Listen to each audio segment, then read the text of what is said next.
नमस्कार, मैं लोकेश मकवाना। राजस्थान में 2023 के विधानसभा के चुनाव, 8 फरवरी को मुख्यमंत्री की बजट घोषणा और पूरे राजस्थान के 33 जिलों में प्रभारी मंत्रियों का दौरा। मुख्यमंत्री के निर्देश के बाद आज झालावाड़ जिले के प्रभारी मंत्री प्रमोद जैन भाया झालावाड़ जिले के 2 दिवसीय दौरे पर रहे। भवानी मंडी पहुंचने पर उनका गर्मजोशी से कांग्रेस कार्यकर्ताओं ने जोरदार स्वागत किया। राजस्थान टेक्सटाइल मिल के रेस्ट हाउस में रुकने के बाद वहां के जनरल मैनेजर राजकुमार गीते ने बताया कि प्रभारी मंत्री ने आरटीएम में पौधारोपण कार्यक्रम किया और मंदिर के दर्शन कर फिर वो अहिंसा तीर्थ गौशाला पहुंचे, जहां बीमारी गायों को उन्होंने देखा और सभी गौशाला के सदस्यों ने उनको अपनी अपनी समस्या बताई। उनका वहां अभिनंदन हुआ, उनको शाल साफा पहनाकर उनका स्वागत किया और प्रभारी मंत्री ने घोषणा में 1 लाख रुपए अनुदान देने की बात कही। उसके बाद प्रभारी मंत्री पहुंचे गोपाल गौशाला और वहां सवामणि खिलाकर गायों को चारा खिलाया और गौशाला बेसहारा गायों की 1 लाख रुपए की घोषणा की।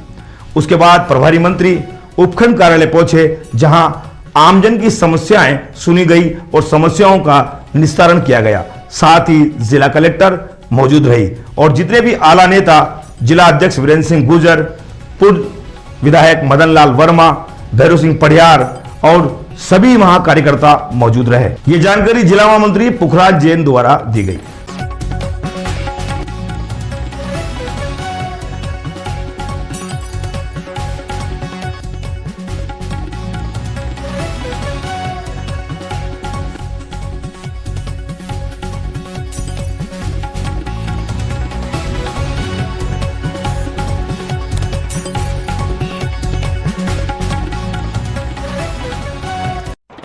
सर, जनसुनवाई कार्यक्रम में जिस तरह से कई समस्याओं का समाधान भी किया है और कई जो निस्तारण मामले हैं वो कैसे पूरे होंगे? 2 दिवसीय कार्यक्रम था आपका विधानसभा में। ये हमारे लोकप्रिय मुख्यमंत्री जी के हमें निर्देश हैं कि भाई प्रभारी मंत्री अपने अपने जिलों में जाएं और वहाँ रात्रि विश्राम भी करें, साथ ही ब्लॉकों में जाकर जनसुनवाई भी करें ताकि आम जन की जो समस्या है उसकी जानकारी मिल सके, संबंधित अधिकारियों को निर्देशित करके उनको हम न्याय दिला सकें। इसी भावनाओं के अनुरूप मेरा 2 दिवसीय कार्य झालावाड़ जिले का था। कल नागेश्वर में डीएलओ की बैठक रखी थी और वहीं से फिर गंगधार में जनसुनवाई थी, डग में थी, आज अभी भवानी मंडी में इसी क्रम में, फिर इसके बाद में खानपुर में है। तो जो भी परिवार मुझे कल मिले हैं, आज मिले हैं, वो संबंधित अधिकारियों को उनको मैं निर्देशित करके उनको दिए जाएंगे और उनको निर्देशित किया जाएगा कि भाई 7 दिन के अंदर वो पालना रिपोर्ट प्रस्तुत करें ताकि जो नियम संगत हैं, ताकि उनको न्याय मिल सके, उन लोगों की मदद हो सके। जिस भावना से ये निर्देश हमें मुख्यमंत्री जी ने दिए हैं, हमारा प्रयास यही है कि उसी भावना से हम आमजन के कार्यों में उनको भागीदार बन सकें, उनकी मदद कर सकें। साथ ही जो जन कल्याण की योजनाएं जो हमारे लोकप्रिय मुख्यमंत्री जी ने बहुत ही ऐतिहासिक जन कल्याण की योजनाएं दी हैं, चाहे चिरंजी हो, चाहे नरेगा में, ग्रामीण नरेगा में जो हमारी राष्ट्रीय अध्यक्ष सोनिया गांधी जी और पूर्व राष्ट्रीय अध्यक्ष सोनिया गांधी जी और मनमोहन सिंह जी पूर्व प्रधानमंत्री जी की जो देन थी गरीबों को रोजगार देने के लिए, उसको और मजबूत करने के लिए मुख्यमंत्री जी ने उसमें 100 दिन से बढ़ाकर 25 दिन और राज्य की तरफ से उसमें प्रोविजन किया, 100 दिन। शहरी क्षेत्र में भी गरीब लोगों को रोजगार मिले उसके लिए लागू की। पेंशन योजना, जो पुरानी हमारी पेंशन योजना है, वो लागू की ताकि सरकारी कर्मचारी जो अपने आप को ऐसा महसूस करने लगे थे, उनको रिटायरमेंट के बाद भी संबल मिल सके, वो अपना परिवार का को सुव्यवस्थित संचालन कर सके। चाहे किसानों के लिए हम देख लें कि किसानों के कृषि बिल में सब्सिडी देना और घरेलू उसमें भी कुछ यूनिट तक की सब्सिडी देना, लगभग 36 लाख लोगों के जीरो बिल आने लग गए, 8 लाख किसानों के जीरो बिल आने लगे। तो ये जो सब जन कल्याण की योजना है, इनकी भी कल समीक्षाएं की। कल 3 बच्चे वहाँ पर नागेश्वर में आए थे। एक बच्चा बचपन से उसके मुंह में इसमें प्रॉब्लम थी, उसके बहुत बड़ा ऑपरेशन होना था, उसके 2 ऑपरेशन हुए। और एक बच्ची जो थी जन्म से उसके वाल हार्ट में छेद था, तो उसका हार्ट का ऑपरेशन हुआ। एक बच्चा था उसके भी हार्ट में छेद था, उसका भी हार्ट का ऑपरेशन हुआ। मैंने उनके परिजनों से पूछा, मैंने भाई आप लोगों के कितना खर्च हुआ इस इलाज में। उन्होंने कहा था हमारा 1 रुपया नहीं लगा, खाली हमारा आने जाने का किराया जरूर लगा, लेकिन दवाई ऑपरेशन सब चीज़ें निःशुल्क हुई हैं।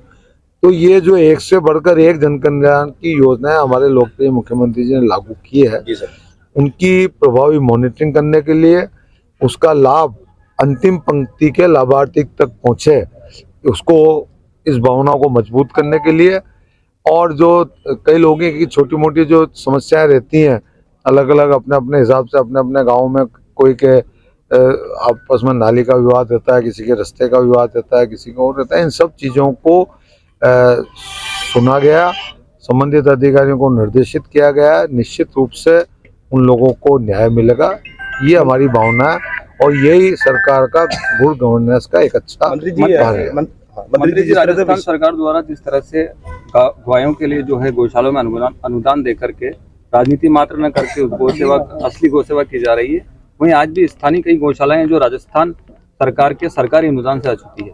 किस तरह के प्रयास करेंगे आप? गौशाला की जो आपने बात की, मैं कई बार कहता हूँ इस बात को कि हमें कहते हुए गर्व है, हमारे लोकप्रिय मुख्यमंत्री जी के नेतृत्व में हमने जो गौ सेवा के उसमें उनकी भावनाओं को मद्देनजर रखते हुए जो काम किए हैं वो अपने आप में ऐतिहासिक है। गौशाला का अनुदान बढ़ाना, 16 रुपये से छोटे पशु पर 20 रुपये करना, बड़े पशु पर 32 से 40 रुपये करना, गौशाला के अनुदान की प्रक्रियाओं में जो जटिलताएं थी उनको विलोपित करना, गौशाला का पहले 6 महीने का अनुदान था उसको बढ़ाकर 9 महीने करना। पिछली सरकार ने 5 साल में मात्र 400 करोड़ का अनुदान दिया था, और हमारी सरकार ने लगभग 3000 करोड़ से ऊपर का अनुदान अभी तक हम दे चुके हैं। और अब जो 6 महीने से जो 9 महीने किया है वो उसमें प्रतिवर्ष 1000 से 1200 करोड़ रुपए अनुदान जाएगा। आपने कहा कि जिन गौशालाओं को नहीं मिल रहा उसके लिए भी पहले 2 साल गौशाला होने के बाद ही अनुदान शुरू होता था, 200 पशु होने के बाद ही अनुदान शुरू होता था, उसमें भी हमने शिथिलता की है मुख्यमंत्री जी की भावनाओं को मद्देनजर रखते हुए। अब 2 साल की जगह उसको घटा के 1 वर्ष किया अनुभव को, और साथ ही जो 200 पशु की सीमा थी उसको घटा के 100 किया है, और अभी एक नंदी गौशाला योजना लागू की है, उसमें 1,57,00,000 की उसकी यूनिट कॉस्ट है, उसमें 10% संस्था लगाएगी, 90% गौपालन विभाग देगा निर्माण के लिए। और गत अभी मकर संक्रांति को 15 जनवरी को तो मुख्यमंत्री जी ने हर ग्राम पंचायत में गौशाला की योजना जो लागू की है उसमें जो संस्था होगी उसको 10% राशि लगानी होगी, 90 लाख रुपए गौपालन विभाग देगा निर्माण के लिए। और जिस दिन से वो चालू होगी नंदी गौशाला, ग्राम पंचायत गौशाला, उसी दिन से उसका 9 महीने का अनुदान होगा। हमें कहते हुए गर्व है कि राजस्थान पूरे देश में पहला राज्य है जहां गौ संवर्धन के लिए इतने प्रभावी योजनाएं गौपालन विभाग के माध्यम से मुख्यमंत्री जी के आशीर्वाद से राजस्थान में लागू की गई हैं। हमने कभी गौ माता पे राजनीति नहीं की। हमारा जो धार्मिक भावना है कि गौवंश में सभी देव देवताओं का वास है। एक तरफ हम पत्थर के नंदी को शिवालय में हम पूजा करते हैं, इधर आज जो नंदियों की स्थिति वो आपसे हमसे छुपी हुई नहीं है। गौवंश के बारे में जो हमारी धार्मिक भावना है कि गौ माता में सभी देव देवताओं का वास है, गौ माता की जो स्थिति वो हमसे छिपी नहीं। अब तो मेरा अनुरोध है आप लोगों के माध्यम से कि धार्मिक प्रवृत्ति के लोगों को आगे आके जो योजनाएं नंदी गौशाला, ग्राम पंचायत गौशाला, गांव-गांव में संस्थाएं बनाकर और इसके लिए प्रयास करना चाहिए ताकि अधिक से अधिक गौ माता को, गौवंश को अच्छा संवर्धन हो सके, और अधिक से अधिक जो इससे जो उजाड़ की जो समस्या है वो भी निजात मिलेगी। आए दिन जो सड़कों पे एक्सीडेंट होते हैं उससे गौ माता की, गौवंश की भी मृत्यु होती है, अकाल मौतें होती हैं, आम और एक्सीडेंटों में आम जन की भी मृत्यु होती है।